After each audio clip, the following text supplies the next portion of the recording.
Saturday down south doesn't exactly pick a high tide for 2025.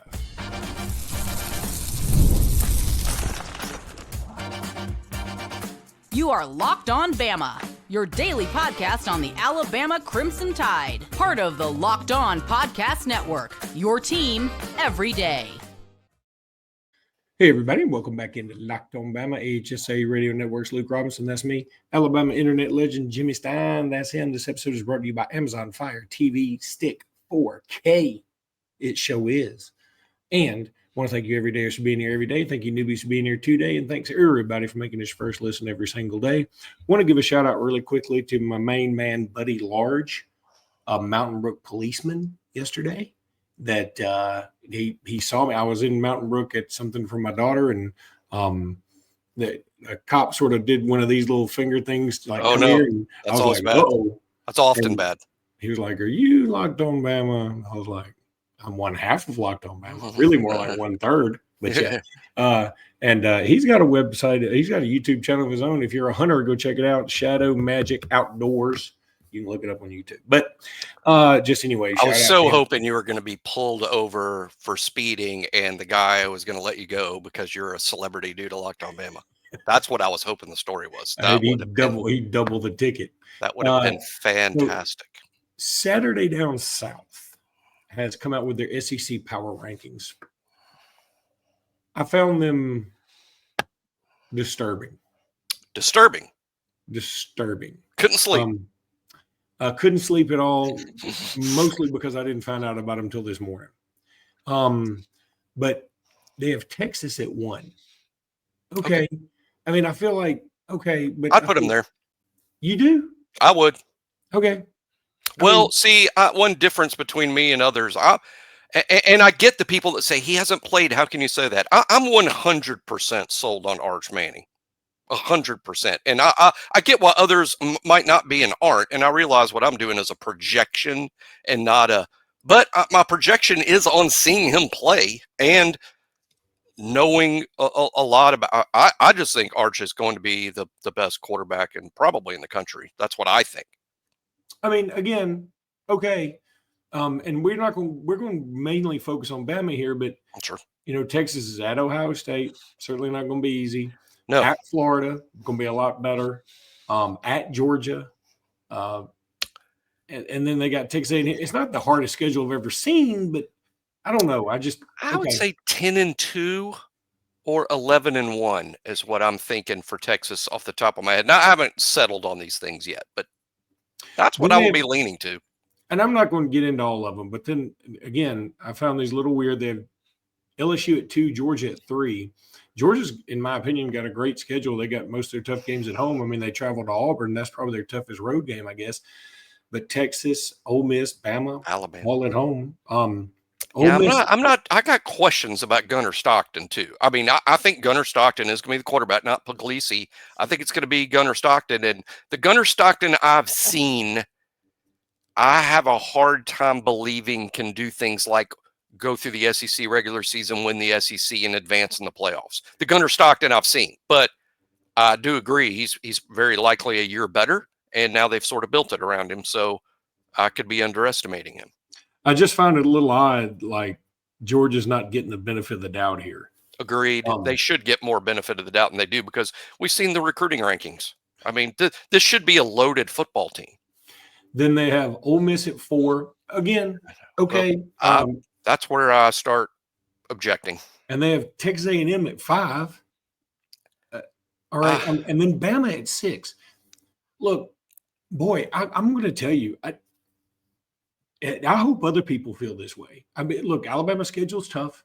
I had the cop from yesterday and 2 other people that stopped and recognized me at this little event. They all had the same question. What is next year going to be like? And I'm like, look, I am very high on next year's team. I am. Now, I know the schedule is arduous, Herculean, if you will, but I feel really good about next year. And again, it's just the Bammer in me. If that's what you want to believe, okay.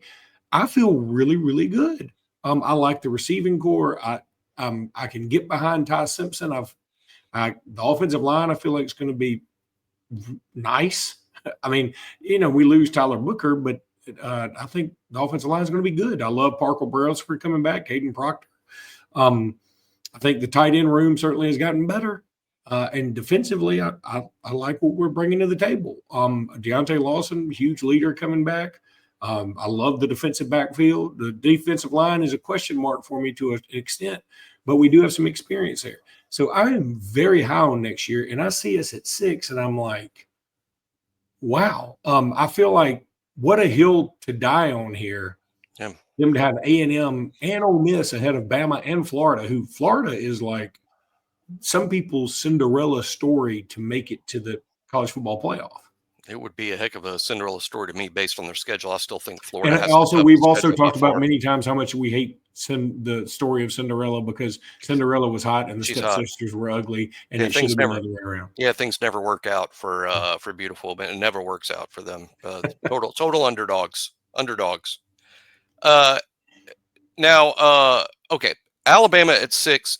Here's my objection to that list, and I start with this. Alabama lost to 2 6-6 teams a year ago. No one should be disrespected as to where they put Alabama in any preseason.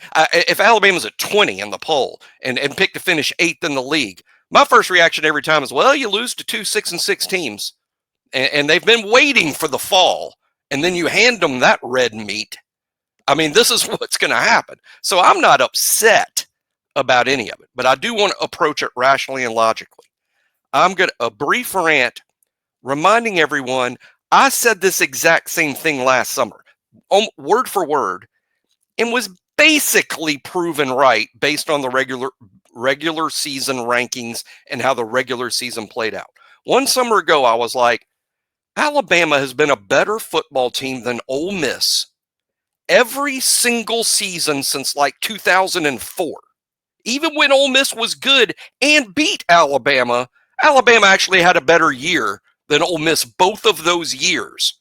Alabama's been better than Ole Miss every single season, go back to 2004. And then last summer, everyone ranked Ole Miss ahead of Alabama. Everyone. And I said, whoa. Alabama's been better for 20 years. And now how did Ole Miss overcome 20 years of being behind Alabama in one off season? And I was right. Alabama, I think, was better than Ole Miss last year. They ended the season, even per the college football playoff people, ahead of Ole Miss last year. Now they're doing it again. And I'm yes, Ole Miss is good. Yes, Ole Miss is competitive. Yeah, I'm kind of interested in Austin Simmons. I think that's fascinating to me that Lane Kiffin, who's more obsessed with quarterbacks than anyone that's listening to the show, he doubled down. He didn't go to the transfer portal to get a starter. And I think he's sort of doubled down on his guy, and he knows quarterback. So I get that Ole Miss will be good. I just object to the fact that Alabama's been better than Ole Miss each and every year for 20 years. And in off seasons, we decide that Ole Miss has somehow passed Alabama. Okay, here's something else. First of all, I agree with everything you're saying. I will say, well, I said I agree with everything, most everything. When you say now that, hey, how do you pass them in one offseason? I think people can do that all the time with the transfer portal. But your point remains. Now, here's what bothers me about it. Okay, you put Texas at 1. Again, fair, I guess, because the schedules. I went over it earlier trying to make it sound like it's hard, but it's easier than Bama's. But they've got a new quarterback. Mm-hmm. You got LSU at 2. And while they bring back Nussmeier, they did lose some stuff. And also, I mean, I would say LSU is pretty much underachieved every year except Brian Kelly's first, where he made it to the SEC title game. And if he hadn't beaten Alabama on a 2-point conversion and Alabama hadn't sort of screwed that whole thing up, they wouldn't have been there. Then you got Georgia at 3 with a new quarterback. You got Ole Miss at 4 with a new quarterback. And the quote from the author here is, "I'm a believer in Austin Simmons." Yeah. And then you've got A&M at 5, and the quote is actually, "If QB Marcel Reed can take a step forward." Yeah.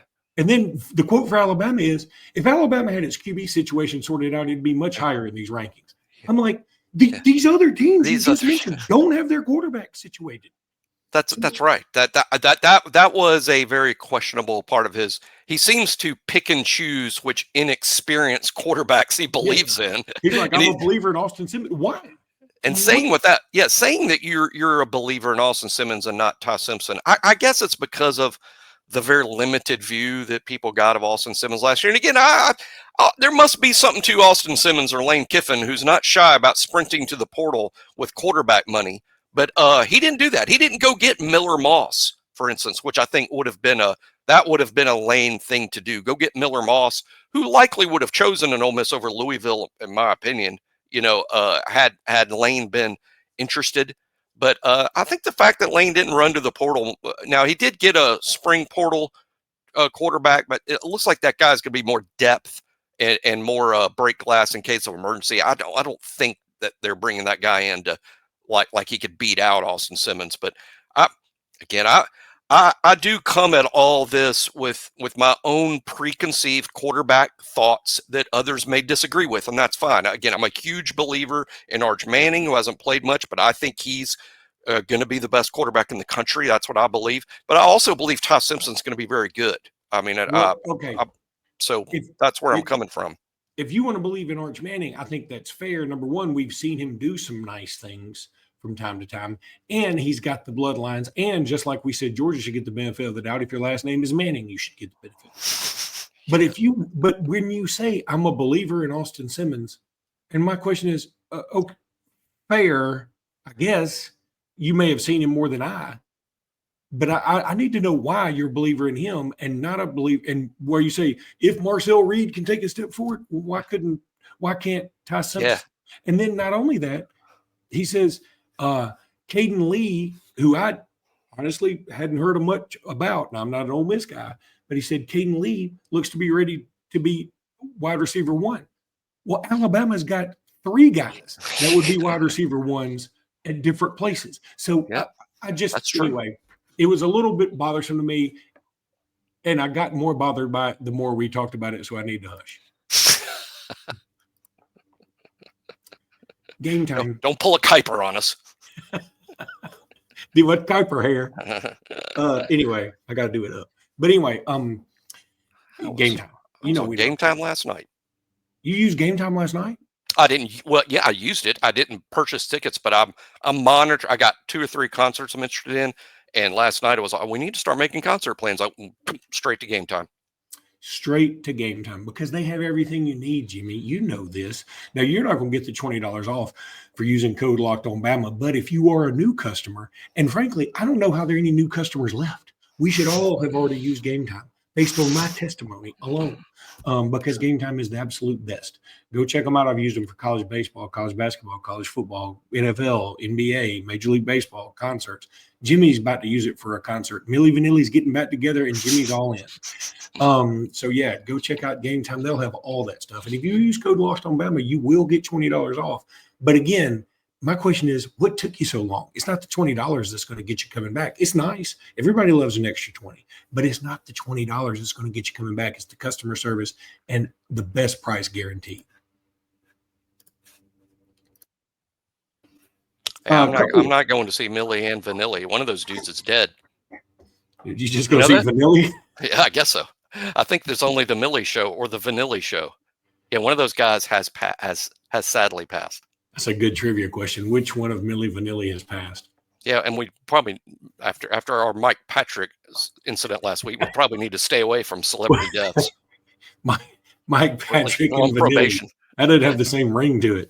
Anyway, we're on probation over celebrity deaths. We're on probation over celebrity deaths. We need to sort of leave that alone. We're banned for talking about it for a while. Fair enough. Okay, a couple of quick recruiting things. EJ Crowell has said, I'm not going to commit on December 31st anymore. And Andrew Bone has intimated it'll be this summer. And I feel like it's also going to be Alabama. Yeah, very optimistic there. Always have been. We've been consistent on that. Not that we're soothsayers. We just, read what the kid says and track the track the visits. If you want to be an insider, track the visits. The kids come to Tuscaloosa a bunch. I mean, and that's not 1,000% proof of anything. Peter Woods came to Alabama a million times. Now, of course, he had relatives in Tuscaloosa. That's why. But I'm just saying, EJ Crowell is clearly a Bama guy. And I also want to throw out a couple of by the way, Alabama made Brandon Arrington's top 5 list. We knew that was coming too, so not news breaking. Very realistic, but it's going to be tough. I want to get into this Western Kentucky rewatch that you did, and you can just throw out a few bullet points. But I did want a couple of basketball things. Number one, Darian Reed commits to Oklahoma, so he won't be coming back to Alabama. There was an open door for not that. Surprised about not coming back to Alabama, but I'm surprised at the destination. Then Cedric Coward commits to Duke. Alabama just didn't get him. I mean, somebody posted on BLL, what a whiff by this staff. Give me a break. For the love of God, person. Then finally, LeBaron Philon had a very that person should be tied to a chair and forced to watch the entire Anthony Grant and Avery Johnson eras in one sitting while tied to a chair. So true. Then how about this very clear as muddy water answer from LeBaron Philon, who was talking about, hey, look, somebody asked him, would you return to school or not? He said, I would say 100% draft, but things can change. You never know. I would say I love Bama, just the whole program, the school, the state. It was all love when I was playing there. I didn't never receive any hatred or nothing like that. Walking around school and being a regular kid again was mostly the most fun part of it for me, and I'll never take that for granted. I'm all in on the draft right now because I feel like I want to be a pro. You never know what can happen. We'll just have to wait and see. And then somebody said, could you return to school? And he said, I would say, yeah, kind of, but I'm 100% on the draft. Honest to God, I don't know what that means. And also, I'm also very unaware of what percentages mean anymore, because whenever I see somebody tweet, I'm 200% committed, they flip the next Thursday. Whenever they go over 100%, that's when you need to worry. If it's over 100. Oh, so I feel good. LeBaron Philon said I'm 100% in the draft. Yeah. I think we got a 50-50 shot. From everything I hear, Philon can return, might return. I'll just say Jimmy personally predicts he's going to stay on the draft. Okay. All right. Now, Western Kentucky rewatch bullet points go. Just bullet points, just because I just happened to watch Alabama play football yesterday. So and I thought I'd mention it. Alabama won 63-0. I'd forgotten until I rewatched how good Jihaad Campbell played in this game. I mean, I watched that game and saw everything the Philadelphia Eagles saw in Jihaad Campbell. He really stood out. So did Tyler Booker. I was trying to watch the game because of people coming back, and I couldn't help but notice Tyler Booker out there killing people, and Jihaad Campbell played fantastic. Milroe played pretty well. Ty Simpson comes in garbage time and immediately rolls out right and throws a fantastic throw with his feet moving to Kobe Prentice. It was really good. I think people forget how good Alabama looked. Very explosive offensively. Didn't give up much on defense. Gave up nothing in the second half, despite playing a ton of players. And Western Kentucky finished 8-4 last year, played for the Conference USA Championship. And in the regular season, they lose to Alabama by 63. Their next worst loss was by 5 points. That wasn't a terrible team that Alabama crushed in the opener. So exciting that the first 2 balls Ryan Williams ever caught were for long-distance touchdowns. Justice Haynes runs 85 yards for a touchdown. Milroe was impressive throwing it and running it. That was a nice start to the DeBoer era. Alabama, after 1 week, had every reason to feel good, and I'll have one of these every week because per week I'm watching the entire season, 1 game per week. I'll tell you all about South Florida next week. I tried to unmute and then. Yeah, you were close. I was close. I was close. I wasn't even mention it because it was close. So sad. I mean, it's still so sad that people think that I do this on purpose. And it's just, I find it so funny. FanDuel, the NBA playoffs, they're here, and it's getting interesting. Some teams have already moved on. Some teams are up 3-1. Some teams are tied 2-2. But it's here, and FanDuel is giving new customers an incredible way to get in on the action. Right now, when you join FanDuel and place your first $5 bet, you get $250 in bonus bets if that bet wins. So you bet $5, you win, you get $250 in bonus bets. I mean, my gosh. I love how FanDuel makes betting so easy. Whether it's picking my favorite team or diving into player props. From three-pointers to steals to assists, FanDuel has so many ways to bet your favorite player props. Don't miss out. Head to FanDuel.com and claim your $250 in bonus bets today.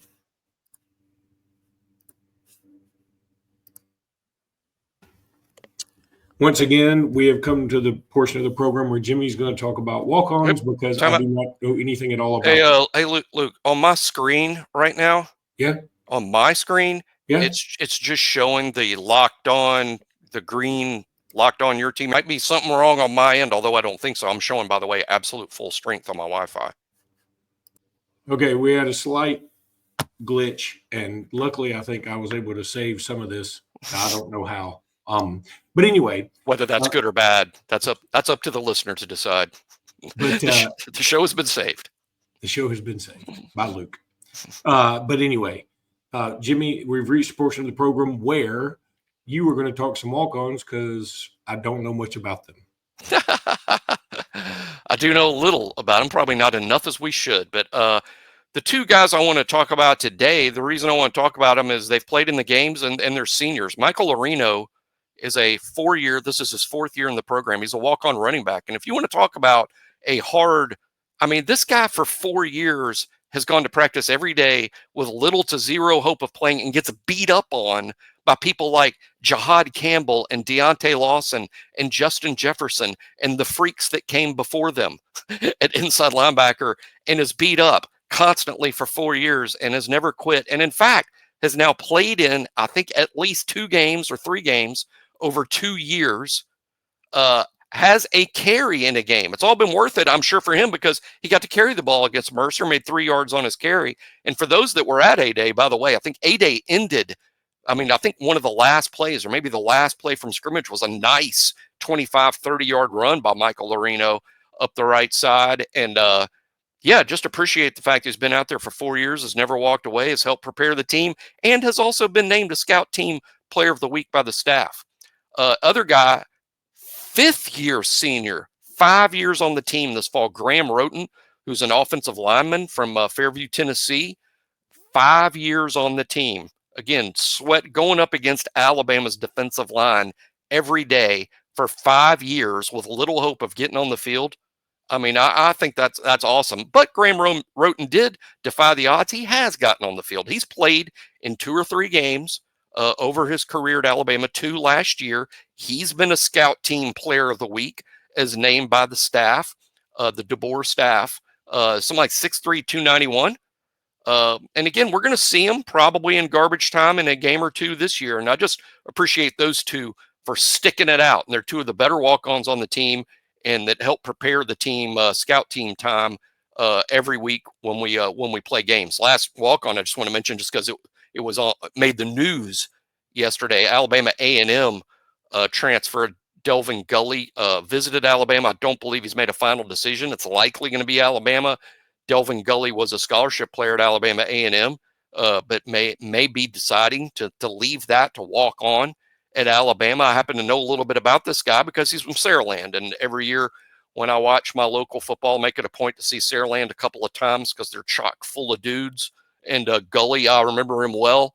Thought he might end up at a place maybe a little bigger than A&M. And if he walks on at Alabama, he will. This is a quality walk-on. This is a guy that can help the team. And by helping the team, I'm not necessarily talking about, hey, he's going to get there and play 20 snaps against Tennessee. I'm saying this guy is going to help give our offense a quality look every week. He's a good athlete, really good at Saraland, multiple-year starter in that program. Typical DB-sized guy. Delvin Gully. So watch for him to possibly be choosing Alabama out of the portal, but he will be a walk-on. What do you know about him, though? He's a good player. He was like SWAC all freshman, right? I think that's right. And again, I thought when he was coming out of Saraland, and I remember watching him enough to he's on my list. I keep this list of prospects in Mobile, and I had a B grade, which is what I give to FBS players. I thought very likely this was South Alabama or Troy for him but it ended up Alabama A&M, where he was a good player right off the bat. Didn't surprise me. I thought he's better than that all along. I really appreciate though somebody like that is like, you know what? I'm going to take my swing at the big time. I don't care that I have to, pay my own way. I want to prove myself on the biggest proving ground possible. And again, Saraland well prepares players. You saw how quickly Ryan caught on. Well, he was teammates with Ryan Williams, of course. He was teamates and obviously tight with Ryan Williams, KJ Lacey, other DBs from that Saraland. Yeah, I mean, Saraland's just one of those programs. There's very few of them in the state, Luke. Very few of them. But it's this simple. If you start there, if you're a starting player there, you're going to play college football somewhere. Somewhere you will play college football if you start at Saraland. I'd say the same thing about Thompson. Say the same thing about Central Phoenix City. I think Saraland's in that group too. And Delvin Gully was at least a 2-year starter at Saraland at defensive back. Yeah, and again, the only thing I say is it's another defensive back. I mean, we got defensive backs coming out of our wazoo. In terms of what's cool about our DBs is we might be a DB short or two on numbers, but every DB we got out there, every one of them can play and needs to play with the first team. They're all good. No, there's no. I hate using this term, but there's no dead wood back there. They're all players. And I think, Kane Womack likes playing a ton of guys. That's the thing I noticed for Western Kentucky. And I'll be honest, if y'all want to criticize me like Jimmy's all sunshine, I'm not crazy about playing all these guys. And a lot of y'all will disagree with that. I think we play too many too early in the games. Yes, that's the Nick Saban in me. Yes, Saban changed the way I view football almost entirely. I'm uncomfortable playing all those guys. But all of y'all that didn't think Saban played enough guys, you wanted to create more depth, play more guys. Hey, you're getting it now. I mean, they emptied the bench in the second quarter against Western Kentucky. So they're going to play all these DBs, and heck, a lot of them are good players, no doubt. All right, that's going to do it for today's pod. We'll be back tomorrow with more. Until then, roll tide, everybody. Roll tide.